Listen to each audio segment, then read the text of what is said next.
Hello, everyone. Welcome to our webinar entitled Calibrate Your Career with Life Design Principles.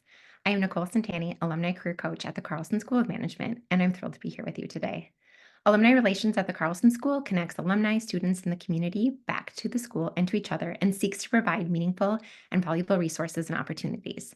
As a graduate of the Carlson School of Management, you have access to lifetime career services, including programs like today, other online resources, and career coaching.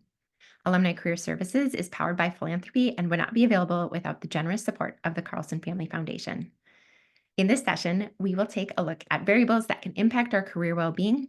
We will then use design thinking principles to think creatively about experiments that we can do to enhance our career. The slides and the reflection activities that I referenced during this webinar will be available on our website. Okay, let's start with the best description of your career right now. Are you smooth sailing in turbulent waters, braving the waves, looking for a life raft, lost at sea, or option F? How would you describe your career right now? Together, we're going to take a look at well-being, purpose, people, values, career energizers, and drainers through the lens of Stanford's life design framework as we think about what it looks like to offer some calibration to our current stage of our career. For those that are not familiar with Stanford's life design, it focuses on helping individuals create lives that are meaningful and fulfilling. The design process encourages people to take a proactive approach to designing their futures, exploring their passions and values, and incorporating those insights into a decision-making process. Life design strategies assist individuals with developing a clear direction, setting goals, and navigating transition with greater confidence and purpose. As you'll see, there's 6 stages to the design thinking process, and it starts with acceptance. So it's recognizing where you're at and using that as a starting place. So are you in turbulent waters? Are you smooth sailing? Or how would you describe this starting place? Then empathy allows us to develop awareness and an understanding of our lived experience.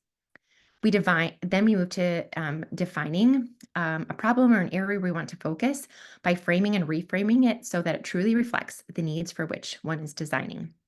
Then we move to ideation, which is a process of generating all kinds of ideas and options, believing that the more options and ideas that surface, we will have a range of solutions that will be wide enough to choose from. Then we move to prototyping, which is building a cheap and fast representation of our idea, just enough to learn more about what we are curious about. And then we end this process with testing out our ideas and getting feedback from other people.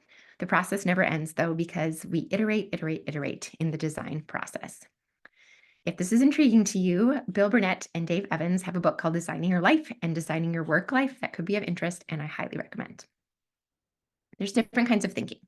Engineering thinking is a focus on solving our way forward, business thinking on optimizing our way forward, research thinking, analyzing our way forward, design thinking is building our way forward.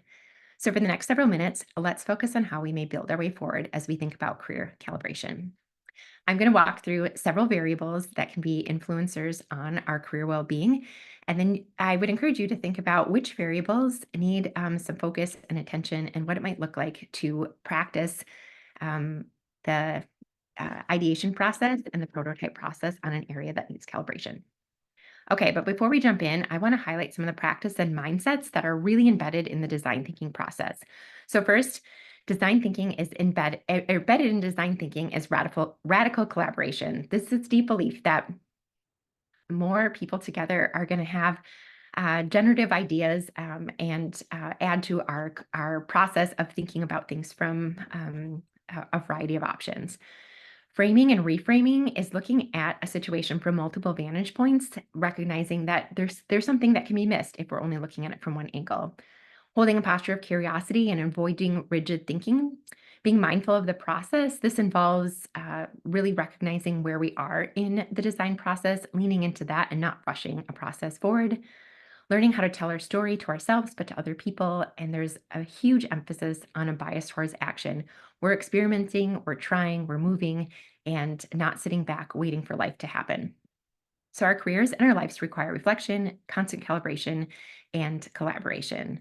And a good place to begin is to start with what's working well and what's not. So let's take a look at well-being.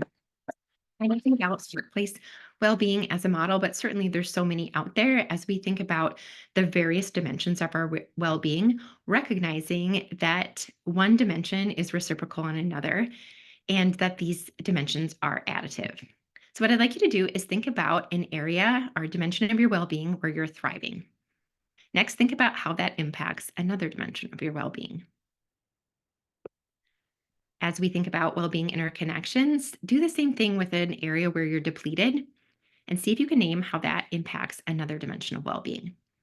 I know for myself, last week I did not sleep very well, and I could see direct ripple effects on the impacts of my relationships. Those people around me experienced me as a more irritable version of myself and did have an impact on this area of my well being. Also, as I think about my career, I had more feelings of overwhelm or an inability to work as quickly as I typically do when I was feeling depleted with my sleep. Another way we can think about this is a personal dashboard. So, work, play, love, and health. Where are we at in terms of how would we offer kind of a barometer? Are we at zero? Are we somewhere in the middle? Is our bucket overflowing? But I'll have linked for you on our website a way that you could think about your well being from a few of these different areas. And certainly you could add your own too. But how are these different areas of your life impacting your career well being? Then we know that people feel differently about their job when they're experiencing purpose. So Damon describes purpose as a personal and overarching intention to contribute to something of value in the world. The three dimensions of purpose are goal orientation, meaningfulness, and beyond the self focus. People want purpose and meaning from their work. We know this from the Gallup research. They want to be known for what they're good at. And as you think about the purpose that you have in your career right now, where are you seeing a connection to a possible area of career calibration? We also know that people make a huge impact on our career. So I'm curious about your career team. Do you have a personal mentor? Do you have a board of advisors, people that you would go to as you make career decisions? And I like the term your home team. Who are your people that are cheering you on and offering just encouragement and hope as you navigate your career? And could this be an area that needs some calibrating? Do you need to enhance your career team? And one way you can do that is through the Carlson School. We have career coaching available to you, and we can join your career team in a career transition. Do you need to pursue a professional mentor or work on developing a board of advisors that could be a support to you and a champion for you in your career? Also, we want to think about values and if our career satisfaction could be enhanced by taking a closer look at our values and where we see alignment with our values in our career. So, when our values are lived, we will wholeheartedly have more interest in our work. So, I have a couple of exercises for you. One is the Think to Perform website where you do a values sort. You can use this website to just get kind of a sense for overall personal and work values. And then I also have a worksheet linked that looks specifically at career values where you rate what is most important for you. But as you reflect on your values, this can operate as a compass for you, something that is a guide. I love this quote. Anytime you're changing your situation or pursuing a new thing or wondering what you're going to do at a particular job, stop. Before you start, it's a good idea to check your compass and orient yourself. And today, as you think about calibrating your career, do you need to check that compass? And would a values activity help you name those? And double check where you're in areas of alignments. So I don't know about you, but I want my life to look like this, where all my values are perfectly aligned.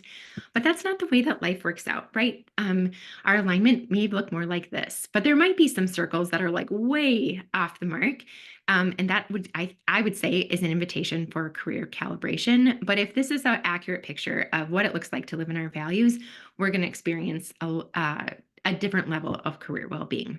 I recognize too that sometimes our role might not have like in terms of our job description might not have like perfect alignment to our values and then I think that is an invitation for how we can think about other areas where we can add meaning and purpose or live into our values in other forms. Next, I'd love for you to consider over the last 7 days when you were so engaged with something that you truly lost track of time, see if you can reflect on that and write down what you were doing. Hold on to that. Next, I'd like you to think about 8 to 10 career life volunteer activities performed on a weekly basis. Take a minute here and jot down what comes to mind. And of course, feel free to hit pause as you think about this. But we're going to move into energy mapping, which helps us think about our flow. So, first, we'll start with the activities that are taking up our time on a weekly basis. Then we're going to plot out those career energy engagements. So, map out your energy, giving or draining activities, and you'll use this bar graph to indicate areas where you're gaining energy, maybe something in the middle, or areas where you're feeling depleted. As I thought about this, here's what I came up with. I recognize that when I'm meeting new people, when I'm coaching at networking events, anytime I'm collaborating or hosting events, I'm feeling very energized. Then there's some things that are mixed for me. I do really like meetings and working collectively with my colleagues, but when our meetings reference things that aren't like pivotal to my work, it's harder for me to stay engaged. I love developing program content, but sometimes I feel that the content development is in conflict with other areas of my work that need attention. And then I definitely recognize when I'm updating websites or doing grading, I teach at another university, or when anytime I'm working alone, I don't feel as energized. So pay attention to where you experience flow. Look at your energy map. What do you notice when you're experiencing flow? See if you can mark that on your energy map. And we're going to use that as data as we continue to think like designers. So we are still in the process of accepting where we're at, developing empathy for our lived experience. And now we might think of how do we define next steps? And design thinking offers incremental changes, recognizing that we don't always get to just like get a new job when we notice that there's a drainer in our work, or that our values are out of place, or we aren't seeing direct purpose in our work. But what are some things that we can do that would be small changes that would lead to massive change? Sometimes changing the sequence of our work, the location, people, 2-for-1 activities. We can practice time boxing, where we devote a certain amount of time to work that doesn't feel as energizing. Where can we compromise and defer? And how can we think about other strategies that we know that have worked in the past that can really help with our calibration?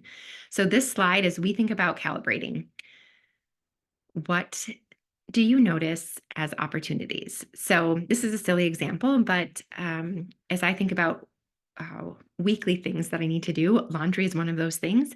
And that is not an energy gainer for me. It's an energy drainer. But if I can do a 2-for-1 activity, I love learning, especially on the topics of neuroscience or well-being in general. So if I can listen to a podcast or a book on well-being, that 2-for-1 is going to help me get the laundry done. I also know too, if I can change my location, that will make a huge difference in my energy flow throughout the day. So what incremental changes could be available to you that would be small changes that could make a significant difference? Here's some further questions as you reflect on your energizers. But the question here is, when are you at your best? What is at play? Okay, as we continue to think like designers, let's move into framing and reframing. Out of all the different areas that we've covered today, wondering if you can frame a good problem for ideation. So you're going to fill in the blank. How might I design my career for greater energy, healthy balance of challenge and achievement, more intentionality and meaning or purpose? But think of the different things we've covered so far, something that is standing out to you as a need for calibration. Okay, we're going to move into an ideation process. And we want to think about pitfalls that can get in the way of prototyping where we experiment. So when we think about prototyping, we are going to think through how we might decide a next step. And I want to highlight some pitfalls here. So here's two questions. How might I prototype deciding what to do a professional sabbatical, or how might I prototype being on sabbatical? So we want to avoid should or either or questions. We want to pick one thing to prototype. So a better example would be, should I take a job in tech or in academia? Or instead of that, you want to say, how might I prototype working in tech? And if we look at the situation above, how might I prototype being on a professional sabbatical, excuse me, because we want to see if we can emulate a lived experience versus making a decision. One other thing too, we might think of, how might I prototype taking a job at a small startup while raising two kids as a single parent and owning a house away from my extended family? That is too much to prototype. So we want to instead say, how might I prototype working at a small startup, or how might I prototype single parenting away from my extended family, or how might I prototype home ownership? So if you can notice kind of the difference here, so that you can set yourself up for a good prototype. As we're ideating and coming up with prototyping options, emphasis in design thinking is on developing wild ideas. So there's this belief that our assumptions are so strong and they end up keeping us in the box thinking. We have to push outside of that, expand our creativity to wild ideas, even ideas that wouldn't make sense, so that we can break through these assumptions. So once we've fundamentally changed the way that we're thinking, our solution space changes too. So maybe we have to modify it during implementation, but we are now working with new insights. So an example of this is an exercise in the design process is coming up with ideas to use paper clips. And when I first did this process, I could think of like three things, like paper clips hold paper clips are organizers for office tools. And the schema that I was operating in was this in the box thinking. But once we started thinking about wild ideas, this was a collaborative process because, of course, design thinking has radical collaboration. We started thinking about designing jewelry with paper clips and a bunch of different innovative options, but we had to break through our pre-existing schemas. So as you think about what it might look like to fill in the blank, you are invited to come up with wild ideas as you ideate on the process. Then, after you come up with a bunch of different wild ideas, see if you can circle a couple that are of particular interest to you, and these are the ones you want to prototype. So prototype is testing these ideas out. We prototype to reduce risk, expose assumptions, engage others with your ideas, and learn and let the future sneak up on you. A good prototype is cheap, it's quick, it's accessible, and it gives you that felt experience. So the goal is to get this felt sense that I referenced before investing more time and resources. And this could be through prototype conversations. So people like telling their stories. Doesn't this sound like networking? And everyone has a story that they can tell, and everyone has a story that can change your life. And so recognizing that when you're trying to get a felt experience, to talk to people who will help you shed light or provide some crowdsourcing on that experience. So if I wanted to join the PTA at my child's school, it would be really helpful for me to talk to somebody who's on the PTA to get a better understanding of that.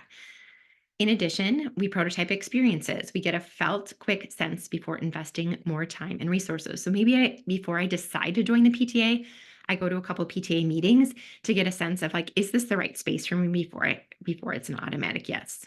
So prototyping is a really significant part of the design process because it gives us data on whether or not we want to move forward or not. Just a reminder that the design thinking process is all about action. So as we wrap up for today, continue to reflect on what we've started. Is your well-being, purpose, people, values, career energizers, and drainers in need for a little tune-up?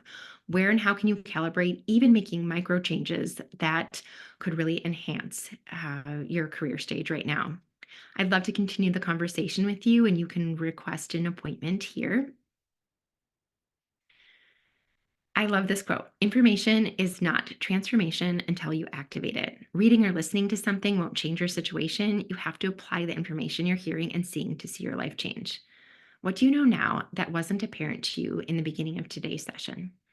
As you think about where you're at in your career in light of the metaphor of being out at sea, write down a tangible next step that will help you move forward in the next week. And I would invite you to continue to think like a designer, to come up with wild ideas, to prototype those ideas, to test them out, and to continue to iterate because you're in the driver's seat of your career. As a reminder, you have access to all kinds of resources with any point in your career journey. And the Carlson Network is incredible. So my favorite part of my job is connecting alumni with each other. And I'm blown away by the generosity of the Carlson alumni community. Let's stay connected and remember that all these resources are available to you.